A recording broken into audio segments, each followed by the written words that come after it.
Another country in India's neighborhood that is teetering on economic collapse is the Maldives.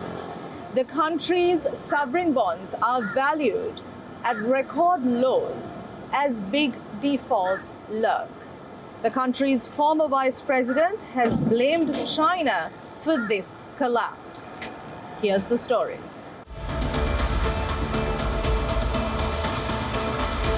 Mounting troubles for President Muizzu on the economy front. His government that relied heavily on expected revenues is accused of ignoring warning signs, making crucial financial decisions based on shaky projections. Consumer inflation is up to record levels. Revenue from tourism, though improved, remains low. Economic debt and heavy dependence on imports and a dollar peg continue to strain foreign exchange reserves, making the Maldives vulnerable like never before. Gross reserves stood at $395 million as of June this year. Only $45 million of this is considered usable. Downgrades by credit rating agency Fitch have hurt sentiment badly. There's been a mass sell-off of Islamic bonds, or sukuk, pulling prices down to below 70 cents, reflecting mounting concerns on financial stability. The precarious financial position has sparked fears of a default on debt obligations. Former Maldives Vice President Adeeb, speaking to WION, squarely blamed China for what he called a dangerous debt trap. And there have been a lot of debts taken from China as well. And there are debts like for the housing, high interest rate loans from commercial banks of China as well. So these loans, yes, make it up quite part of the loans that we have to pay in future.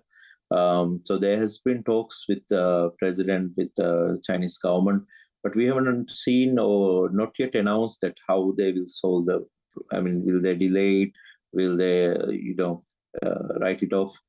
So we have to make tough decisions now and solve the problem before we go through a phase like Sri Lanka. So anyhow, there is a situation that has to be addressed, and it has to be addressed very quickly. A critical coupon payment is due on 8th of October, less than a month away.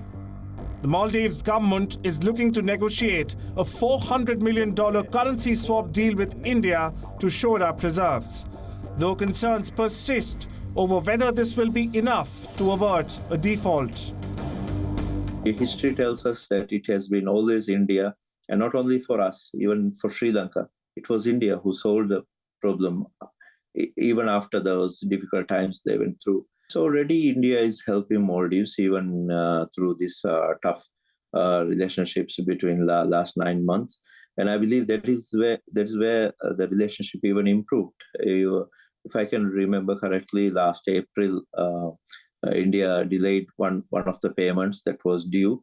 And again, this September, they're giving leeway, delaying the payments that is due to India or State Bank of India.